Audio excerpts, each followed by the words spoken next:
არის უფუნქციო, არის ყველანაირად მოუწესრიგებელი, არის ნაგვის ბუდე.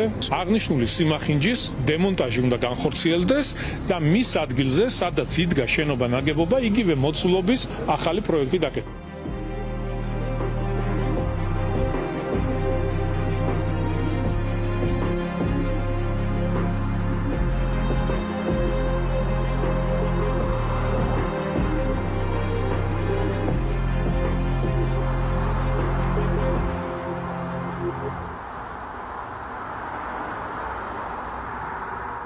როცა აშენდა, მაშინაც ყველანაირი საზოგადოების და პროფესიული წრის ჩართულობის გარეშე აშენდა შენობა და შემდეგ დაშლა ზუსტად ანალოგიურად, როგორც ჩანს ხდება, რაც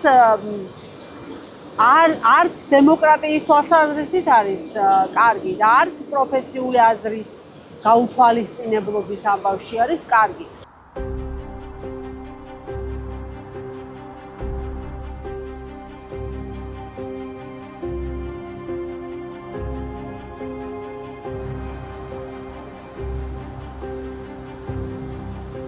შედეგად მივიღეთ პრობლემა საერთაშორისო არქიტექტორთან და ძალიან ცნობილ არქიტექტორთან, რომელიც ხოთაშორის მე არ მიცოდი, რომ ჯერ კიდევ მაისში გამოუგზავნია მას წერილი და თვითონ თავაზობდა რაღაც ალტერნატიულ გამოსავალს. ეს კიდევ ერთხელ ადასტურებს, რომ ხელისუფლებას არ ქონია ინტერესი, რომ ეს შენობა, ესე ვთქვათ, ამ შენობისთვის რამე მოეხერხებინა.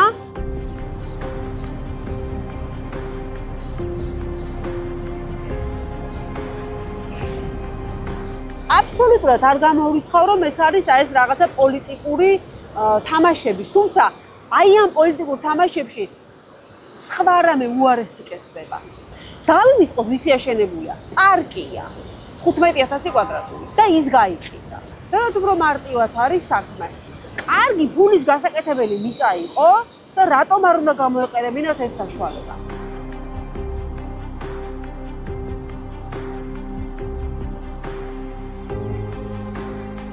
მივიღეთ საჯარო პარკიდან გამომიჯნული 15000 კვადრატული მეტრის ტერიტორია, რომელიც გაიყიდა და კერძოა. მივიღეთ საზოგადოებრივი შენობა, რომელიც კულტურის რაღაცა ცენტრი უნდა ყოფილიყო. ამის მაგივრად მივიღეთ სასტუმროებს და კაზინოებს და სავარაუდოდ მივიღეთ რიყის პარკში კერძო ტერიტორია, სადაც ადამიანებს ჩვეულებრივ მოსახლეობას შესვლა არ შეეძლოთ.